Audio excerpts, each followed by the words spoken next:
আসসালামু আলাইকুম। আমি আজকে মূলা শাক ভাজি করব। এখানে মূলা শাক পরিষ্কার করে ধুয়ে চিকন চিকন করে কেটে নিয়েছি। এখন এই মূলা শাকটা আমি কিভাবে ভাজি করি সেটাই আপনাদের সাথে শেয়ার করব। দেখতে পাচ্ছেন এখানে কিন্তু একটা পানিটা বিশেষ করে হচ্ছে চিংড়ি মাছের। চিংড়ি মাছের বড় চিংড়ি মাছের মাথা থেকে আবার যেগুলা বাতি ফেলে দিই সেগুলা বেটে নিয়েছি এই চাগাগুলা ফেলে দিয়েছি, চিপড়ে পানি নিয়ে নিয়েছি। এটা দিয়েই আমি শাকটা রান্না করব। এখানে কিন্তু চিংড়ি মাছও দেওয়া যায়, কিন্তু আজকে আমি চিংড়ি মাছ দিব না, আজকে আমি এটা দিয়েই রান্না করব। আর এখানে যে মূলা শাকগুলো, এখানে আমি একটু গরম পানি দিয়ে দিব। গরম পানি দিয়ে একটু নেড়ে চেড়ে নেব। আর এটা আমি কোনো সিদ্ধ করব না, এখন আমি এটা ভিজিয়ে রেখে দিব। আমি এখন শাকটা বসাবো, তাই চুলায় চলে যাচ্ছি। তেলটা বসিয়ে দিয়েছি। এখন আমি এখানে দিয়ে দিব রসুন কুচি। একটু রসুনটা বেশি দিতে ভালো হয় শাকের মধ্যে, কারণ মূলা শাকে যত রসুন আর পেঁয়াজ একটু বেশি দেওয়া যায় তত ভালো লাগে। কিছুটা আবার কাঁচা দিয়ে দিব।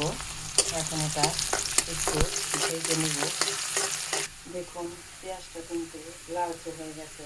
এখন আমি সে চিংড়ি মাছের বাটার আমি পানিগুলো দিয়ে দিব। সামান্য পরিমাণে একটু লবণ দিয়ে দিব, লবণটা আমি পরে দিব। দেখুন পানিটা শুকিয়ে তেল উঠে গেছে। এখন আমি দিয়ে দিব একটু হলুদ, হালকা পরিমাণে কালারটা সুন্দর করার জন্য। আর দিয়ে দিব কাঁচামরিচ। ঝাল আপনাদের পছন্দ অনুযায়ী দিবেন, যা যে যেরকম খায়। এখন দিয়ে দিব এই শাকগুলো। দেখুন শাকটা কিন্তু এইভাবে ভিজিয়ে নিলে খুব সুন্দর হয়। দেখুন শাকগুলো সব দিয়ে দিয়েছি। এখন এটা ভালো করে নেড়ে চেড়ে নেব।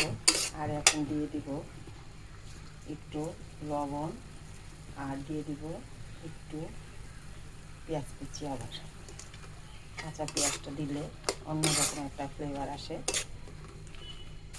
দেখুন শাক ভাজিটা কিন্তু হয়ে গেছে, আর কালারটাও কিন্তু সবুজে আছে, কত সুন্দর। এখন আমি শাক ভাজিটা নামিয়ে নেব। দেখুন খুব সাধারণভাবে বানিয়ে নিলাম শাক ভাজি, মূলা শাক।